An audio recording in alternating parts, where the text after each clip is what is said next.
So yun, magandang araw sa inyo lahat mga paps, and welcome back sa ating channel, no. So meron tayong konting update lang dito sa ating ginagawa ngayon. Bali ito isang LG 43 inches, no. Ito yung kanyang model. Yan, 43L500T.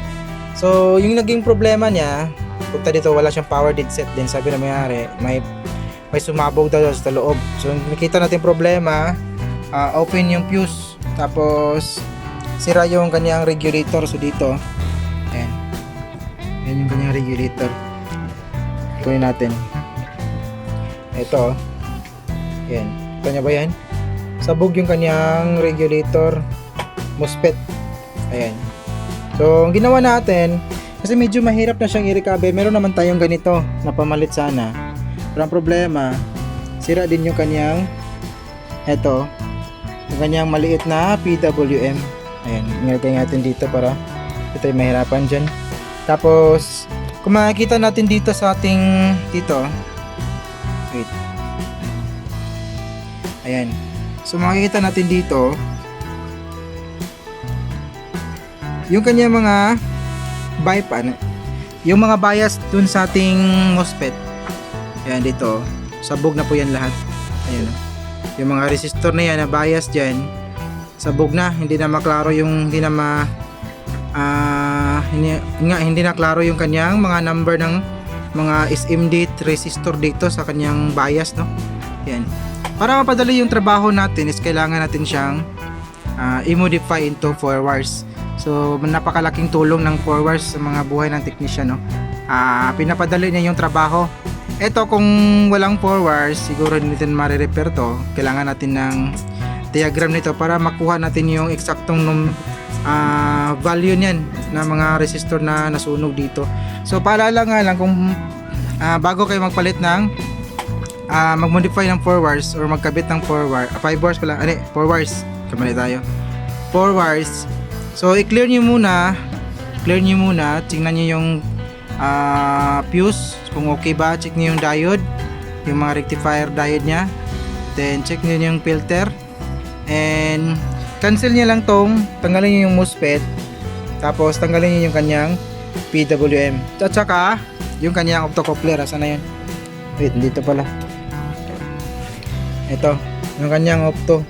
Ito yung tatlong to, ito yung pinaka-importante na matanggal mo kapag hindi mo modify or fix, hindi mo modify yung 4 wires. So meron namang dalawang klase nito modified 4 wires at saka hindi modified 4 wires, yung ina-adjust yung kanyang trimmer.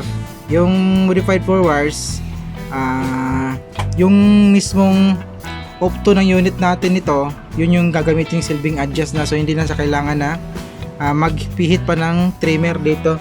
So ginawa natin is simple lang, not modified, no.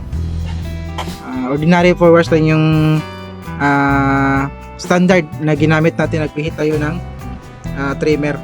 So ito na po yung kanyang resulta. Ito yung positive, ito yung negative. So may negative ng filter natin, yung kulay itim na to. Tapos yung positive niya, bali yung drain, ito, so may MOSFET, ito yung red, ayan, ito yung positive side. Then secondary side, blue, ground, secondary. Connect natin sa may negative ng capacitor na to, filter sa may 12 volts. Then yung yellow, kinabit natin sa may ilalim ng diode na ito. Yun, dual diode to yun. Ito yung nadadala sa may 12 volts natin, nasa ilalim natin nilagay para maging malinis yung trabaho natin. Ayan. So yun nga, gumana na po yung unit natin, no. So make sure na ma-clear nyo to, MOSFET, tapos yung kanyang PWM dito, tanggalin yan, tapos yung opto.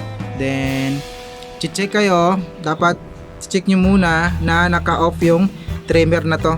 So bago natin pihitin siya, i-adjust natin into 5 or 12 volts kung ano yung voltaheng kailangan sa may secondary, no. Ayan. So saksak natin. Saksak. Meron po siyang standby. Ayan, naka-automatic po na po siya. Ayan, labas yung logo ng LG. Ayun, bumukas na ulit at nabuhay na ulit yung unit natin. So napakalaking tulong ng 4 wires sa buhay ng isang technician, no? Pinapadali niya yung trabaho natin. Ayan. So ito lang yung kunting update natin sa araw na to, and sana kahit pa paano may nakuha kayong ideas ting ginawa ngayon, no?